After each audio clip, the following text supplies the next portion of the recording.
DElEd साथियों को नमस्कार। आप सभी का स्वागत है मेरे चैनल पर। और फ्रेंड्स, आज की इस वीडियो में डिस्कस करने वाले हैं UP DElEd second semester subject वर्तमान भारतीय समाज और प्रारंभिक शिक्षा।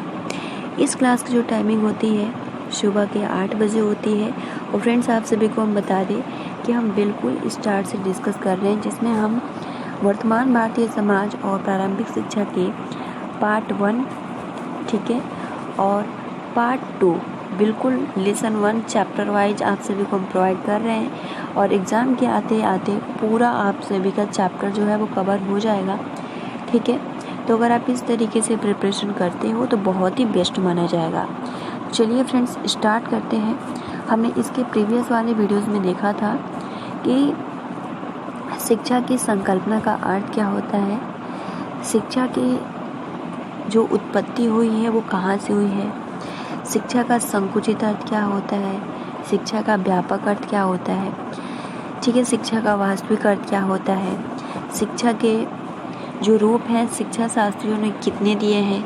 तो ये जितने भी महत्वपूर्ण फैक्ट है हमने डिस्कस कर लिया। तो फ्रेंड्स, अगर आपने प्रीवियस वीडियोस नहीं देखा है तो आपको प्लेलिस्ट का लिंक कमेंट्स बॉक्स में मिल जाएगा, आप वहाँ से जाकर देख सकते हो। तो चलिए स्टार्ट करते हैं, जिसमें आज हम जानेंगे शिक्षा का महत्व क्या होता है। सबसे पहले वीडियो को लाइक कर दीजिए और अपने फ्रेंड्स मित्रों को शेयर कर दीजिए ताकि वो भी जुड़ सके, क्योंकि सुबह के टाइम में बहुत सारे प्रशिक्षकों के पास नोटिफिकेशन नहीं जाता है। सो गाइज, आप शेयर कर सकते हो। चलिए स्टार्ट करते हैं और जानते हैं हम लोग कि शिक्षा का महत्व क्या होता है। सबसे पहले हम जानेंगे अरस्तु के अनुसार ये क्या बोलते हैं, शिक्षा का महत्व क्या होता है। तो इनका जो मत होता है कि शिक्षा मानव की शक्ति का, विशेषतः मानसिक शक्ति का सामान्यतः विकास करती है। यानी सिंपल अगर हम कहें, जो अरस्तु है वो शिक्षा की एक जो भी मानव की शक्ति, यानी मानव मतलब आप कह सकते हो जो भी एक हम लोग क्या है, मानव तो है, ह्यूमन ही तो है।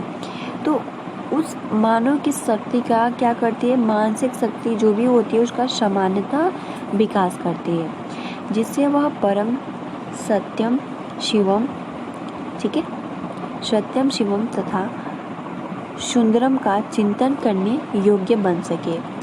इस प्रकार शिक्षा बालक के व्यक्तित्व के विकास में सहायता करती है। शिक्षा के आधार पर ही बालक पर्यावरण से सामंजस्य स्थापित करने में सफल होता है। तो बस इतना याद रखना है, इससे ज़्यादा याद करने की आवश्यकता नहीं है। अब देखिए फ्रेंड्स, यहाँ पर कुछ महत्वपूर्ण फैक्ट है जो कि यहाँ पर, ठीक है, जैसे ये आप अगर शिक्षा का महत्व पूछा जाए तो यहाँ पर आप लिख सकते हो कि भर्तृहरि ने लिखा है कि विद्या विहीन नरः पशु समानः। यानी अब इसका जो सिंपल अर्थ हो जाता है कि विद्या के अभाव में मनुष्य पशु समान हो जाता है। जैसे फ्रेंड्स, कुछ दिन पहले हमने जब पवन सीरीज से स्टेटमेंट से रिलेटेड कुछ क्वेश्चन देखे थे, तो उस टाइम हमने देखा था कि जो प्लेटो है उन्होंने स्टेटमेंट दिया था कि अगर कोई व्यक्ति अशिक्षित है, यानी उसने शिक्षा ग्रहण नहीं किया है, इससे अच्छा है कि वो उसका जन्म ही नहीं हुआ होता। तो यहाँ पर भी यही स्टेटमेंट कहा जा रहा है, जो कि शिक्षा का महत्व है कि विद्या विहीन नरः पशु समान है। यानी विद्या की कमी में जो मनुष्य होता है वो पशु प्रवृत्ति के हो जाता है, यानी पशु समान हो जाता है, ठीक है। तो यहाँ पे क्या बोला गया है कि विद्या के महत्व को प्रतिपादित करते हुए ये जो महत्वपूर्ण स्टेटमेंट है इसको आप याद कर सकते हो। जिस तरीके से अभी हमने अरस्तु का देखा, ठीक है, जितने भी मतलब जो यूजलेस था हमने उसको नहीं डिस्कस किया, लेकिन जो हमने आपसे भी डिस्कस किया तो वो आपको याद रख लेना है। और जो ये स्वामी विवेकानंद के अनुसार है इसको भी याद रखना है। तो विद्या के महत्व को प्रतिपादित करते हुए स्वामी विवेकानंद ने अपने भाषण में लिखा था कि जो विचार, ऐसा विचार जो जीवन का जो निर्माण है बहुत ही अच्छे ढंग से करे, मनुष्य का निर्माण भी करे और साथ में चरित्र निर्माण। क्योंकि फ्रेंड्स, हमने ये भी डिस्कस किया था कि अगर आपका चरित्र सबसे अच्छा रहता है, या मतलब उस पर कुछ भी आपका चरित्र सबसे उत्तम हो तो आप समाज में रहने योग्य हो। आप समाज में कोई भी अपना मत रख सकते हो, पॉइंट में रख सकते हो। लेकिन जब आपका चरित्र ही नहीं अच्छा रहेगा तो आपका, हम ये कह सकते हैं फुल कि आप समाज के रहने के मतलब लायक नहीं हो या फिर अयोग्य है। समाज में आपको कोई इज्जत नहीं देगा, ठीक है। इससे क्या होगा कि आप बहुत ज़्यादा अपने आप को मतलब अपने आप से ही घृणा करने लगेंगे। सो यहाँ पे जो विवेकानंद जी ने जो स्टेटमेंट दिया है बहुत ज़्यादा महत्वपूर्ण दिया है। शिक्षा का मत इन्होंने यही बोला है, ऐसे शिक्षा जो आपके जीवन का निर्माण कर सके, ऐसी शिक्षा जो एक मनुष्य का निर्माण कर सके, और ऐसी शिक्षा जो एक चरित्र निर्माण में क्या करती है, हेल्प करती है, उसे ही हम शिक्षा की संज्ञा दे सकते हैं। तो ये तो हुआ स्वामी विवेकानंद के अनुसार। और फ्रेंड्स, गांधी जी ने, यानी हम सिंपल इसका नाम आप याद रख सकते हो, एमजी के अनुसार इसका मत क्या हो जाता है शिक्षा का। तो फ्रेंड्स, इन्होंने जो बोला कि जो गांधी जी हैं, फॉर एग्जांपल ये गांधी जी हैं, और यहाँ पर ये बोलते हैं कि मेरे अकॉर्डिंग जो शिक्षा का मतलब होता है कि जो एक व्यक्ति के शरीर यानी उसके बॉडी, उसके मन और उसके आत्मा का विकास करे, ठीक है।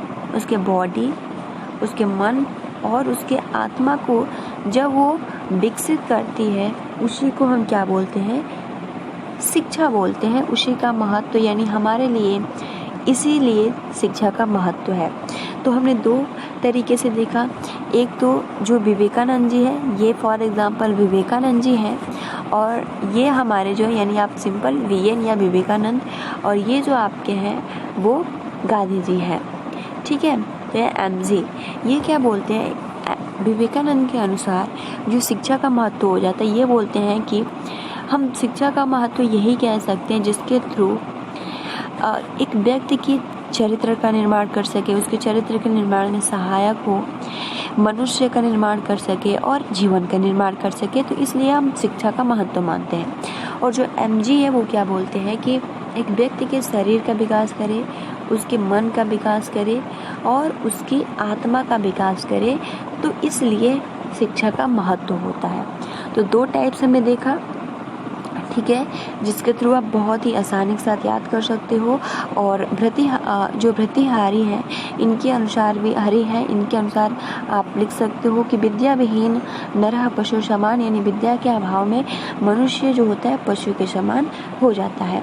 यानी आप सिंपल कह सकते हो शिक्षा व्यक्ति के शरीर, मन, आत्मा के विकास में महत्वपूर्ण भूमिका निभाती है, यानी गांधी जी के अनुसार ऐसा कहा जाता है।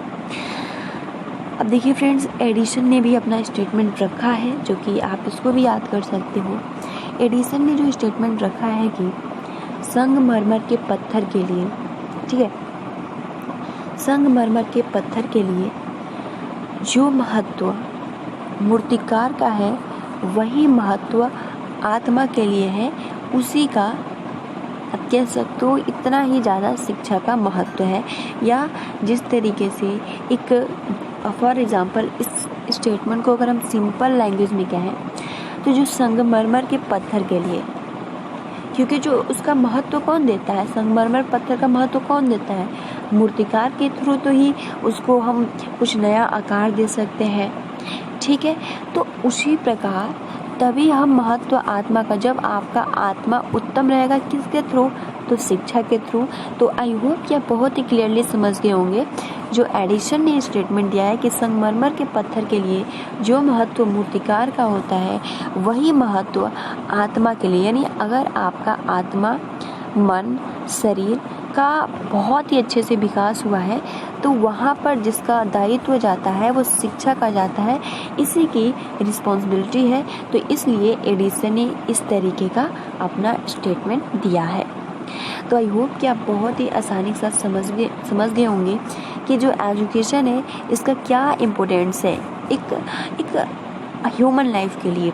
तो हमने बहुत सारे, सबसे पहले अरस्तु के अनुसार देखा, फिर हमने विवेकानंद के अनुसार देखा, फिर हमने एमजी के अनुसार देखा, फिर हमने एडिशन के अनुसार। अब देखिए फ्रेंड्स, यहाँ पे ये डाउट्स आ रहे होंगे कि क्या हम इन चारों को लिखेंगे। तो फ्रेंड्स देखिए, आप एमजी के जो महात्मा गांधी का है, आप 2 स्टेटमेंट लिख सकते हो, एक तो एमजी के द्वारा या फिर विवेकानंद या फिर एडिशन या फिर अरस्तु। अब आप पे डिपेंड करता है कि आपको कौन सा स्टेटमेंट जो है बहुत ही ईजिली तरीके से याद हो जाता है, उसी को आप याद कर लीजिए। और एग्ज़ाम के टाइम में इस टॉपिक से प्रश्न 100% पूछा जाएगा, तो आप उसको अपनी कॉपी में लिख दीजिएगा। चलिए आगे बढ़ते हैं। देखिए फ्रेंड्स, ये 2016 का पूछा हुआ प्रश्न है, जिसमें सबसे पहला प्रश्न है कि राष्ट्रीय जीवन में शिक्षा के विभिन्न कार्य क्या हैं। यानी जो राष्ट्रीय जीवन है, ठीक है, राष्ट्रीय जीवन, राष्ट्र मतलब क्या होता है, आपका नेशन, ठीक है, इसे इंग्लिश में हम बोलते हैं नेशन, और जीवन मतलब लाइफ। यानी नेशन लाइफ में यानी राष्ट्रीय जीवन में शिक्षा के विभिन्न वर्ग क्या हैं। आइए इसके बारे में हम जानने का प्रयास करते हैं। सो यहाँ पे सबसे पहले तो आप यहाँ पर देख सकते हो कि आज शिक्षा का विशेष महत्व है, ठीक है। आज के टाइम में जो एजुकेशन है, इसका बहुत ही ज़्यादा इम्पोर्टेंस है। हर एक बच्चों को शिक्षित किया जा रहा है ताकि वो अपने आप को बहुत ही अच्छा उच्च श्रेणी में ला सके, उसी प्रकार से उसको शिक्षा दी जा रही है। आज के अगर हम कहें जो पेरेंट्स हैं बच्चों के, वो जितना प्रयास चाह रहे हैं कि हमारा जो बच्चा है वो बहुत ही अच्छे स्कूल में जाए, जो अपनी तैयारी है या जो भी अपना प्रिपरेशन है बहुत ही अच्छे ढंग से कर सके, ताकि वो अपने जो उसका भविष्य है वो उज्जवल बन सके। तो यहाँ पर यही कहा जा रहा है कि आज के टाइम में जो एजुकेशन है, जो शिक्षा है, इसका जो इम्पोर्टेंस है बहुत ज़्यादा स्पेशली बढ़ गया है, विशेष महत्व है। यूँ तो शिक्षा का महत्व सदैव से ही रहा है, परंतु आज की बदलती हुई परिस्थिति में शिक्षा के कार्य और बढ़ गए हैं। आज भारत का नैतिक पतन हो रहा है, यानी जो भी नैतिक, अगर हम कहें नैतिक में क्या आ जाता है, आपका किस तरीके से आप लोगों से बातचीत। अभी आज के टाइम में अगर हम बात करें ना, तो लोग अब पहले क्या होता था ना कि लोग एक जगह बैठकर बहुत ज़्यादा अपने आप में डिस्कस करते थे और एक दूसरे के प्रति मतलब बहुत ज़्यादा सम्मान होता था। लेकिन आज के टाइम में क्या है, यहाँ पे कंपटीशन हो गया है कि कौन हमसे आगे बढ़ रहा है, और यहाँ पे ये कोशिश की जाती है कि हम उससे आगे कैसे बढ़ें। यानी यहाँ पर जो भी आप कह सकते हो, जिस तरीके से नैतिक आदर्श, ये किसकी संज्ञा दी जाती है, तो श्री रामचंद्र की संज्ञा दी जाती है। यानी वो क्या करते थे, लोगों के प्रति अपना जो भी व्यवहार था बहुत ही अच्छा रखते थे। लेकिन आज की अगर हम बात करें तो लोगों से किसी का भी मतलब, या आप कह सकते हो कंपटीशन, किस तरीके से हम किसी व्यक्ति से आगे बढ़ सके। तो क्या हो रहा है, भारत का नैतिक पतन हो रहा है, चारों ओर भ्रष्टाचार का बोलबाला है। जी हाँ फ्रेंड्स, अभी आप देख रहे हो 69,000 शिक्षक भर्ती। बहुत सारे प्रशिक्षु हैं जिनको बहुत कुछ आता है, फिर भी वो बैठे हैं, और जिनको आप यही कह सकते हो कि जो बिल्कुल भी थोड़ा सा भी पेज या पन्ना उलट कर भी नहीं पढ़े, केवल पैसों के बल पे वो शिक्षक बन जा रहे हैं। सो यहाँ पे क्या हो रहा है कि भारत में जो भी नैतिक पतन हो रहा है, भ्रष्टाचारी है, पैसे देकर भाई भतीजावाद, इसी के बाद अभी वर्तमान में यही तो चल रहा है, नेपोटिज्म, यानी भाई भतीजावाद, कि वो मेरे घर का है तो हम उसको इस तरीके से उसको उतनी तरक्की करा देंगे। सो यहाँ पे ये शिक्षा का महत्व इस तरीके से आज बताया है। सो अतः राष्ट्रीय जीवन में शिक्षा के कार्य और बढ़ गए। मनुष्य एक सामाजिक प्राणी है, किसने बोला था, तो अरस्तु ने बोला था। सो यहाँ पे मनुष्य एक सामाजिक प्राणी है, उसका अधिकांश समय समाज में व्यतीत होता है। इस दृष्टिकोण से भी शिक्षा का विशेष महत्व है, जिसपे जॉन ड्यूवी ने अपना स्टेटमेंट दिया है कि राष्ट्रीय जीवन में शिक्षा के विभिन्न कार्य क्या है। तो आइए जानते हैं कि शिक्षा के विभिन्न कार्य क्या हैं, वो भी किनके शब्दों में, तो जॉन ड्यूवी के शब्दों में। यहाँ पर ये स्टेटमेंट क्या देते हैं कि शिक्षा व्यक्ति की उन सब शक्तियों का विकास है जिनसे वह वातावरण पर अधिकार प्राप्त कर सके तथा भविष्य की आशाओं को पूरा कर सके। यानी यहाँ पर जो जॉन ड्यूवी है, इनका जो स्टेटमेंट है ये कह रहे हैं कि एक जो मानव होता है वो क्या करता है कि उसकी जो भी शक्ति है उसका अंतर्निहित शक्तियों का विकास कौन करता है, तो शिक्षा। तो ये वर्क कौन करता है, तो शिक्षा ही करता है। अब शिक्षा का ये भी वर्क होता है कि एक मानव को किस तरीके से उसके अंतर जो भी उसकी शक्तियाँ हैं उसको किस तरीके से विकसित किया जाए ताकि वह समाज में अपने आप को समायोजित कर सके और अपने भविष्य की जो भी उसकी आशा है वो उसको पूरा कर सके। तो ये जॉन ड्यूवी के शब्दों में बोला गया है कि शिक्षा व्यक्ति की उन सब शक्तियों का विकास है जिनसे वह वातावरण पर अधिकार प्राप्त कर सके तथा भविष्य की आशाओं को पूरा कर सके। ठीक है, इस प्रकार शिक्षा सामाजिक कार्य है और शिक्षा ही व्यक्तित्व को सामाजिक बना सकती है। इस कारण शिक्षा का विशेष महत्व है। राष्ट्रीय जीवन में शिक्षा के निम्नलिखित कार्य हैं। अब देखिए फ्रेंड्स, यहाँ पर मैं आप सभी को बता दूं कि अगर एग्ज़ाम में क्वेश्चन पूछा जाता है कि राष्ट्रीय जीवन में शिक्षा के विभिन्न कार्य क्या हैं, तो सबसे पहले तो आप जॉन ड्यूवी के द्वारा ये स्टेटमेंट जरूर लिखिएगा। ठीक है, जॉन ड्यूवी के द्वारा ये स्टेटमेंट लिखिएगा कि शिक्षा व्यक्ति की उन सब शक्तियों का विकास करता है जिससे वह वातावरण पर अपना अधिकार प्राप्त कर सके और जो भी उसके भविष्य के जो भी उसकी नीड है, उसकी होप है, वो पूर्ण हो सके। अब यहाँ पर ये आप स्टेटमेंट लिखने के बाद कि शिक्षा के नेशनल लाइफ यानी राष्ट्रीय जीवन में बहुत ज़्यादा इसका कार्य होता है। सबसे पहले तो होता है नेशनल डेवलपमेंट। ठीक है, पॉइंट टू पॉइंट लिखना है। उसके बाद लिखना है नेशनल इंटीग्रेशन यानी आप कह सकते हो राष्ट्रीय एकता। उसके बाद भावात्मक एकता।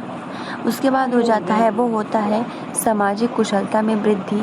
उसके बाद जो होता है नैतिकता का प्रशिक्षण, नेतृत्व की तैयारी और कुशल व्यक्तित्व तैयार करना।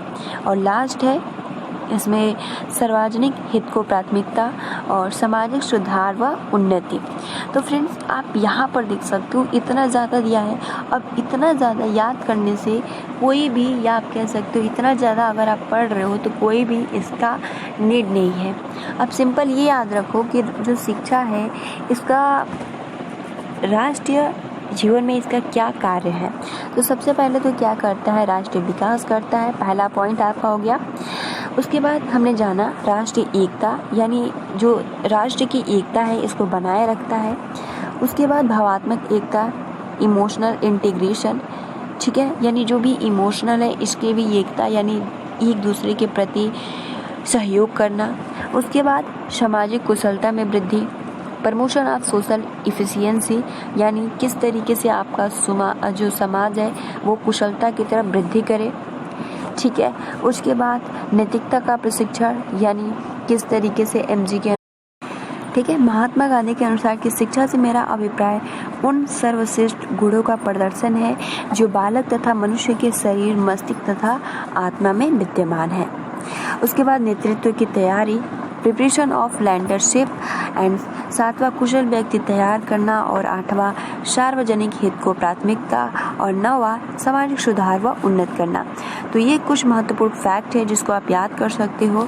और इसमें देखिए फिर ड्यूवी ने अपना स्टेटमेंट दिया है कि शिक्षा में ही सामाजिक एवं संस्था संबंधी साधनों द्वारा समाज के कल्याण, सुधार एवं उन्नत की रुचि का पुष्पित होना पाया है। इस प्रकार आप कह सकते हो कि जो शिक्षा का कार्य यानी बोशिंग के शब्दों में ये स्टेटमेंट याद कर सकते हो, शिक्षा का कार्य व्यक्ति और समाज के बीच ऐसा सामंजस्य स्थापित करना है जिसमें व्यक्ति अपने को मोड़ सके यानी जिस तरीके की उसकी परिस्थिति है उसी के अनुसार वो अपना बिहेवियर या अपने आप को सुव्यवस्थित ढंग से वहाँ पे समायोजित कर सके और अधिक से अधिक अस्थायी संतोष प्राप्त कर सके यानी जहाँ पर है उसी के अकॉर्डिंग अपने आप को उसकी जो भी नीड्स है उसको वो पूर्ण कर सके। तो इस तरीके से हमने जाना कि शिक्षा का महत्व क्या होता है। ठीक है, और उसके बाद हमारा दूसरा प्रश्न था कि शिक्षा का राष्ट्रीय जीवन में इसका विभिन्न कार्य क्या है। तो आई होप कि आपको बहुत ही आसानी के साथ समझ में आ गया होगा। ठीक है, बहुत ज़्यादा टफ भी नहीं है। चलिए फ्रेंड्स, हम आगे बढ़ते हैं और अगला जो आपका प्रश्न है कि मानव जीवन में शिक्षा का महत्व क्या है। पहला तो हमने देखा शिक्षा का महत्व, यानी ये सिंपल है, लेकिन ये एक दूसरे से रिलेट करते हैं। अगर आप एक क्वेश्चन तैयार कर लेते हो तो ये भी क्वेश्चन आप बहुत ही आसानी के साथ लिख सकते हो। तो इसमें क्या करना है, आप सभी को पॉइंट टू पॉइंट याद रखना है। इसमें तो क्या करना है ना, आपको पॉइंट टू पॉइंट लिखना है। तो इसमें जो भी स्टेटमेंट रहेंगे वो भी बता देंगे, क्योंकि ऐसा होता है ना कि आपका जो बहुविकल्पीय प्रश्न होते हैं उसमें स्टेटमेंट से रिलेटेड ज़्यादा क्वेश्चन आते हैं। तो साथ में हम मानव जीवन में शिक्षा का महत्व पॉइंट टू पॉइंट भी डिस्कस करेंगे, और जो महत्वपूर्ण स्टेटमेंट है उसको भी हम साथ में डिस्कस करेंगे। तो चलिए स्टार्ट करते हैं, जिसमें सबसे पहले तो देखिए, मानव जीवन में जो शिक्षा का महत्व होता है वो व्यक्तिगत विकास के लिए भी आवश्यक होता है, जो कि इसके संबंध में लॉक ने अपना स्टेटमेंट दिया है कि पौधों का विकास कृषि के द्वारा एवं मनुष्य का विकास शिक्षा के द्वारा होता है। तो यह जो स्टेटमेंट है बहुत ज़्यादा महत्वपूर्ण है। इनके अनुसार, यानी जो हरलॉक है, इनके अनुसार ये कहा जाता है कि जो कि एक पौधे का जिस तरीके से विकास कृषि के द्वारा किया जाता है, उसी प्रकार जो एक मनुष्य होता है उसका विकास किसके थ्रू होता है, तो शिक्षा के। तो आप यहाँ पर पता लगा सकते हो कि कितना ज़्यादा शिक्षा का महत्व दिया गया है। जब हम एक पेड़ लगाते हैं तो इतना पेड़ किसके थ्रू होता है, हम और आप, यानी हम और आप क्या है, एक कृषि प्रधान देश है, तो एक कृषि के द्वारा ही होता है। और कृषि किसके कारण, यानी एक मनुष्य का विकास किसके कारण हुआ है, तो शिक्षा के थ्रू हुआ है। क्लियर। उस पे देखिए अगला जो स्टेटमेंट है ड्यूबी ने भी दिया है, जिस प्रकार शारीरिक विकास के लिए भोजन की आवश्यकता होती है, उसी प्रकार सामाजिक विकास के लिए शिक्षा की आवश्यकता होती है। यानी आपका समाज तभी विकसित हो सकता है जब हर एक व्यक्ति शिक्षित हो सके, क्योंकि हर एक व्यक्ति को भूख लगता है तो वो भोजन करते हैं, तब उनकी भूख कहीं मिटती है। उसी प्रकार से अगर समाज को विकास करना है तो आपकी समाज में जितने भी व्यक्ति हैं उनको शिक्षित करना बेहद ही अनिवार्य होता है। तो इस तरीके से हमने जाना व्यक्तिगत विकास के लिए भी आवश्यक होता है, जिसमें दो महत्वपूर्ण स्टेटमेंट में देखा। एक तो लॉक के अनुसार, यानी पौधों का विकास कृषि के द्वारा और मनुष्य का विकास शिक्षा के द्वारा। उसके बाद ड्यूबी ने अपना स्टेटमेंट दिया कि जिस तरीके से एक, आप कह सकते हो कि यहाँ पे जॉन ड्यूबी ने कहा कि जिस तरीके से एक व्यक्ति के लिए या एक मानव के लिए अपने भूख को मिटाने के लिए भोजन की आवश्यकता होती है, उसी प्रकार सामाजिक विकास के लिए, समाज को विकसित करने के लिए शिक्षा की आवश्यकता होती है। उसके बाद देखिए दूसरा जो पॉइंट है वो है समाज की प्रगति के लिए आवश्यक। अभी तो हमने व्यक्तिगत देखा, अब समाज की प्रगति के लिए आवश्यक, जिसमें हम सबसे पहले देखेंगे कि रेमंड के अनुसार इन्होंने क्या स्टेटमेंट दिया। इन्होंने स्टेटमेंट दिया कि समाज विहीन व्यक्ति एक कोरी कल्पना है। जी हाँ फ्रेंड्स, हमने ये पहले भी आप सभी से डिस्कस किया है। यानी शिक्षा का मानव जीवन में महत्व क्या है, तो हमने पहला तो पॉइंट हमने व्यक्तिगत देखा, जिसमें लॉक और जॉन ड्यूबी ने स्टेटमेंट दिया था। अभी समाज की प्रगति के लिए भी आवश्यक होता है। सो यहाँ पर अपना रेमंड जो है कि अगर समाज नहीं होता है, यानी समाज की कमी होती है, तो ये क्या है, एक कोरी कल्पना है। ठीक है। उसके बाद देखिए राष्ट्र की प्रगति के लिए भी आवश्यक, यानी देश हमने व्यक्तिगत देखा, समाज की प्रगति के लिए, अब राष्ट्र की प्रगति के लिए भी आवश्यक होता है। आइए इसके बारे में थोड़ा सा जानते हैं। किसी भी राष्ट्र की प्रगति के लिए शिक्षा आवश्यक होती है। देश में चाहे किसी प्रकार का शासन हो, साम्यवाद हो, समाजवाद हो, प्रजातंत्र हो, राजतंत्र हो या कुलीन तंत्र है, उसकी सफलता में शिक्षा ही क्या करती है, बहुत ज़्यादा निर्भर रहती है। देखिए मानव कल्याण के लिए भी आवश्यक, तो विश्व युद्ध के भयंकर परिणामों से हमें शिक्षा लेनी चाहिए। इसी के परिणाम स्वरूप यूएनओ का फुल फॉर्म होता है यूनाइटेड नेशन ऑर्गेनाइजेशन, इसको हम हिंदी में बोलते हैं संयुक्त राष्ट्र संघ, की स्थापना हुई। इस संस्था के निर्माण का उद्देश्य था मानव कल्याण, ठीक है। परंतु केवल किसी संस्था के द्वारा मानव कल्याण नहीं किया जा सकता। शिक्षा के द्वारा मनुष्य में विश्व बंधुता की भावना जगाई जानी चाहिए और बालकों को इस प्रकार की शिक्षा दी जानी चाहिए कि उनमें प्रेम, त्याग, सहयोग तथा सद्भावना जैसे गुणों का विकास किया जा सके। स्पष्ट है कि मानव कल्याण के लिए शिक्षा बहुत ज़्यादा आवश्यक है, सभ्यता और संस्कृति के लिए भी आवश्यक है। इसमें स्टेटमेंट नहीं है तो इसको हम लोग छोड़ते हैं, आप लोग खुद लिख सकते हैं उसको। निष्कर्ष क्या इससे निकलता है? इससे निष्कर्ष यह निकलता है कि शिक्षा को जीवन से पृथक नहीं किया जा सकता। सिंपल, इतना ही, इतना ज़्यादा याद करने की आवश्यकता नहीं है, ठीक है। तो देखिए फ्रेंड्स, आज की इस वीडियो में हमने जाना कि शिक्षा का महत्व क्या होता है, ठीक है। उसके बाद हमने जितने भी महत्वपूर्ण स्टेटमेंट थे विवेकानंद के अनुसार, ठीक है, जॉन ड्यूवी के अनुसार, तो ये जितने भी महत्वपूर्ण फैक्ट है आप इसको याद कर सकते हो। दूसरा प्रश्न हमने जाना कि राष्ट्रीय जीवन में शिक्षा के विभिन्न कार्य क्या हैं, तो हमने महत्वपूर्ण जितने भी फैक्ट थे उसको देखा। उसके बाद हमने तीसरा प्रश्न देखा कि मानव जीवन के लिए शिक्षा का क्या महत्व है, तो ये भी हमने बहुत ही अच्छे से पॉइंट डिस्कस किया। तो फ्रेंड्स, एक बार अगर आपको याद नहीं हुआ है तो फिर से आप वीडियो को रिपीट करिए और बहुत ही आसानी के साथ, जी हाँ फ्रेंड्स, बहुत ही आसानी के साथ आप सभी का क्लियर होने वाला है। और इस टॉपिक से हमने 3 पार्ट डिस्कस किए और 100% तय है कि इन तीनों टॉपिक से एग्जाम में प्रश्न, और आप देख सकते हो आपको बहुविकल्पीय या अति लघु क्वेश्चन पढ़ने की कोई भी आवश्यकता नहीं है। जितने भी स्टेटमेंट है वो हम साथ में डिस्कस कर रहे हैं। अति लघु से क्वेश्चन जो पूछे जाएंगे हम सिंपल याद कर सकते हैं, ठीक है। और उसके बाद से लघु उत्तरी तो हम लोग डिस्कस कर ही रहे हैं। सो फ्रेंड्स, आज के लिए इतना ही। वीडियो को लाइक कर दीजिए और अपने फ्रेंड्स मित्रों को शेयर कर दीजिए। मिलते हैं सुबह के 10:30 बजे वाली क्लास में। Thanks for watching, take care and best of luck.